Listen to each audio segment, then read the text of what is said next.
Hey everyone, and welcome back to the channel. Today we're diving into one of my personal favorite leveling builds for the Sorceress class in Path of Exile 2. A build that is not only fast and super fun, but also completely clears the entire screen through Acts 1 to 3 in both normal and cruel difficulty. We will take a look at all the skills you need, the support gems, rotation, passive skill tree, ascendancy choice, the gear, and of course what changes you should make to keep the damage and speed consistent throughout the whole campaign. Keep in mind that this build is excellent for leveling, and there will be a follow-up video getting deeper into the endgame as a Stormweaver Sorceress and what changes you'll need to make, so don't forget to like this video and subscribe to the channel so you can stay tuned with all Path of Exile 2 guides and content. This Sorcerer's build is straightforward and revolves around a single ability called Spark. Spark unleashes lightning projectiles that move randomly until they strike an enemy or expire. You'll unlock this ability as early as level 1. However, because it's somewhat mana heavy in the beginning, you can keep using Fireball too during the first few levels for a smoother progression. To maintain consistent damage throughout all of the acts, this leveling guide divides the build into 3 stages, each with the best possible combinations of abilities and support gems to maximize Spark's effectiveness for each leveling stage. Stage 1 is of course the early levels, between 1 and 21. During this stage, you'll use 4 key abilities: Spark, Flame Wall, Orb of Storms, and Mana Remnants. As mentioned before, Spark is your primary damage dealing ability. You'll spam it while moving to clear mobs efficiently. For support gems, you want Arcane Tempo, which increases cast speed by 25%, enabling you to fire off sparks more rapidly, and Pierce, which allows your projectiles to pass through enemies, increasing the number of hits per spark. Flame Wall creates a barrier of fire in front of your character. It synergizes beautifully with Spark because projectiles passing through the wall gain bonus fire damage, inflicting both lightning and fire damage on the enemies, along with the ignite effect. Early support gems for Flame Wall are Fortress, which transforms the wall into a fiery circle, enabling sparks to ignite enemies from all directions, and Arcane Surge, which provides a 10% boost to cast speed and 20% increased mana regeneration. Trigger this buff simply by using Flame Wall. Next ability is Orb of Storms, which summons a stationary orb that deals high damage to enemies in its radius. It's particularly effective against rare monsters and bosses, but also shines when paired with Flame Wall to handle swarms of enemies. For support gems, use Execute, which focuses on eliminating weaker enemies quickly, and Controlled Destruction to boost the orb's damage by 30%. Lastly, we have Mana Remnants, which is an aura that costs 30 spirit and functions similarly to Grim Feast. However, instead of granting energy shield, it restores mana. When active, killing shocked enemies creates blue-purple orbs that replenish your mana when picked up. The way you unlock your first 30 spirit is by killing the side boss called Freythorn at around level 12. The best support gem is Clarity, but it also reserves 10 spirit, which you won't be able to have at that moment. If in case you find a piece of gear with some extra spirit on it, then add Clarity on this aura. By focusing on these 4 abilities, you'll navigate the early levels with ease and set a strong foundation for the later stages of this build.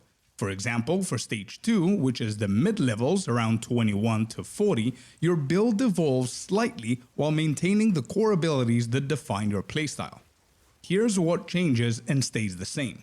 Spark remains your primary ability, but now we enhance it with an additional support gem called Considered Casting. This gem trades a slight reduction in cast speed for a significant 40% damage boost, making Spark even deadlier. Flame Wall and Orb of Storms stay unchanged at this point. At level 21 though, we want to replace Mana Remnant's aura with Raging Spirits aura. This new aura summons fiery spirits that rush towards nearby enemies, dealing substantial damage. When paired with Flame Wall and Spark, you not only amplify your damage, but also summon helpful minions to fight alongside you. As you move into the late levels, which is stage 3, between levels 40 and 60, we can upgrade our build further. At this stage, you can consider adding a 4th support gem on Spark if you have the item. The support gem you want is Acceleration, which boosts projectile speed by 40%. Making your sparks travel further and hit faster. For Flame Wall, you have 2 options for support gems. You can either replace Fortress with Magnified Effect to increase the wall's area of effect, or add a third gem slot to use both Fortress and Magnified Effect for maximum utility. Orb of Storm's support gems change as well. The new combination that we want is Lightning Exposure that reduces enemy resistance to lightning damage, Strip Away that amplifies the effect of lightning exposure, further weakening the enemies, and Conduction that increases the chance to shock enemies by 100%. Once you reach Act 3, however, progress to Azak Bog and defeat the side boss to gain an additional 30 spirit, bringing your total to 60. With this increased spirit, you can unlock the Blasphemy Aura to replace Raging Spirits. This new aura allows you to socket an ability, more specifically a curse, that will passively trigger. In our case, we want to use Conductivity. Socket this curse into Blasphemy to automatically reduce the lightning resistance of all nearby enemies by 36%, significantly boosting your damage output. And additionally to all of these changes, in this stage of the leveling, we want to add a fifth spell. Mana Tempest. Mana Tempest creates a storm that empowers all mana costing abilities while draining your mana faster. While standing in the storm, your abilities gain 78% increased lightning damage, which is a huge boost in damage. We definitely need Mana Tempest for rares and bosses. For support gems, we want to go for Premeditation, which provides an additional 15% damage boost, and Inspiration, which reduces the mana cost of abilities by 40%, mitigating the storm's heavy mana drain. Following the abilities and support gems outlined across all three stages will make your campaign playthrough almost effortless and incredibly fun.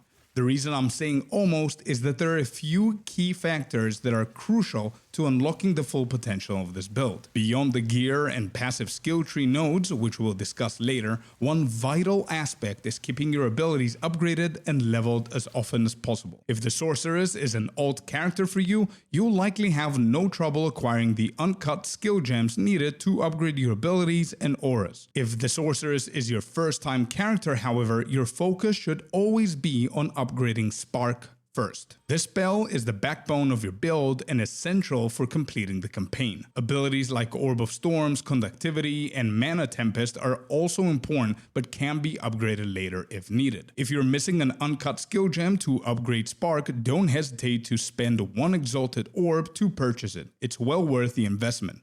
Spark is your primary tool for clearing content and should always be your priority. The same applies for adding support gem slots. If you have that extra jeweled socket gems, don't hesitate to use one on the Spark.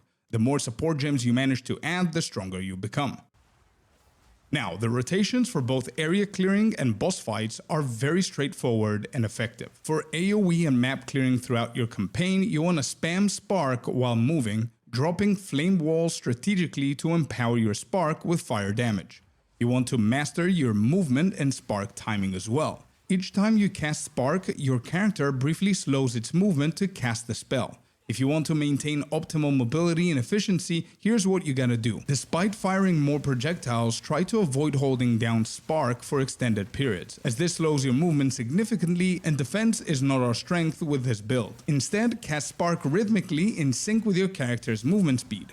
Walk, cast, to maintain constant Spark output without sacrifice mobility. For boss fights, start by placing Orb of Storms and Flame Wall near the boss. Spam Spark to deal sustained damage. Once you get Mana Tempest, the rotation evolves. Pre-place Orb of Storms and Flame Wall as before.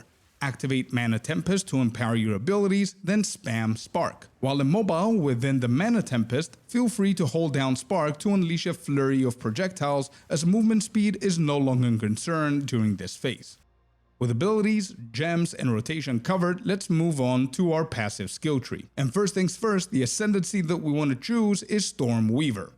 Throughout the campaign, you'll be able to pick up your first 4 points of your ascendancy, and the first 2 should go to Mana and Constant Gale for the Arcane Surge buff, and then empower that further with Force of Will. For the normal skill tree nodes, we will start by getting things like Raw Power for more damage and mana, Practice Signs for more speed, and pure energy for some defensive. We then get Path of Storms for the extra lightning damage and shock chance before going all the way up to branching bolts, and immediately after we want to get arcane intensity. Due to this node right here, we want to get as much intelligence as possible, so make sure that almost all of your attribute nodes are intelligence. We will then make our way to Ingenuity for extra 25 intelligence and then aim for Pure Power for the extra lightning damage per 10 intelligence. Once you get Pure Power, then you want to get all of the other lightning nodes as well. Once we're done with all of these nodes, we will go back down and start working our way into Exploit the Elements, Chronomancy, All Natural, Breaking Point, and Touch the Arcane. Finally, you can go back to the lightning nodes at the top and grab Lightning Quick for extra damage and speed, as well as Mental Alacrity if you're still into the campaign. This build provides you with a ton of spell damage, lightning damage, intelligence, and of course, cast speed. Once your Sorceress gets to the endgame, then it will be pretty cheap to respec to the endgame build, as the majority of these nodes are primary choices for the endgame build too. Okay, finally, let's talk about the gear. For any of the pieces apart from the weapons, you want to try to aim for energy shield and any other defensives as much as possible, as we're pretty squishy and we don't actually need extra damage from those pieces. Stats you want to aim for are things like maximum life and mana, resistances, mana regeneration, and of course energy shield on your chest, gloves, and helmet.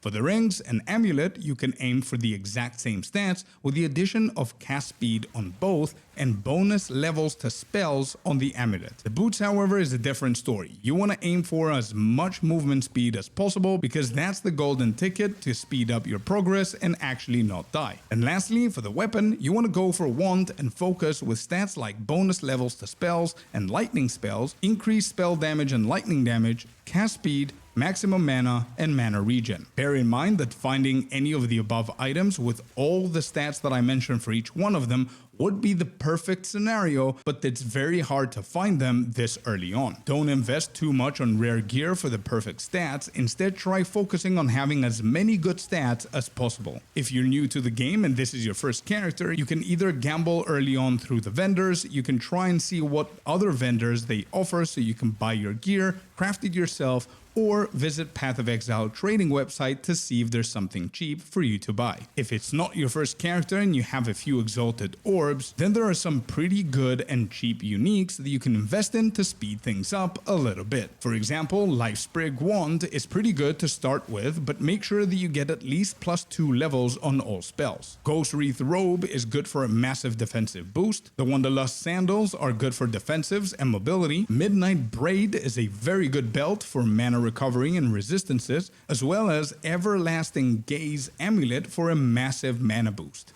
Lastly, we've got the Kitoko's Current Gloves, which will provide you with a massive defensive boost and a really good CC buildup. All 6 of these uniques should not go for more than 1 exalted orb per item, so it's a fairly cheap investment for a really good start into your new leveling journey. However, don't forget to check each unique's leveling requirement before buying it. Whether you decide to buy these uniques or craft your own as it's your first character, don't forget to always check what's available with the vendors or in the trading site, as it's really easy for rare pieces to overpower the uniques pretty quickly. And that's the fully detailed Stormweaver Sorceress leveling build in Path of Exile 2. I've tested and played with multiple different classes and builds so far, and this has to be one of my favorite and probably one of my fastest leveling builds for the whole campaign on both normal and cruel. I really hope that this guide helped you out and you enjoyed the Stormweaver Sorceress. If you did, then consider liking this video and subscribing to the channel for more Path of Exile 2 guides and content. If you have any questions at all, then feel free to comment down below, and as always, I'm gonna do my best to answer to every single one of you. Thank you very much for watching. I'm gonna see you guys on the next one. Peace.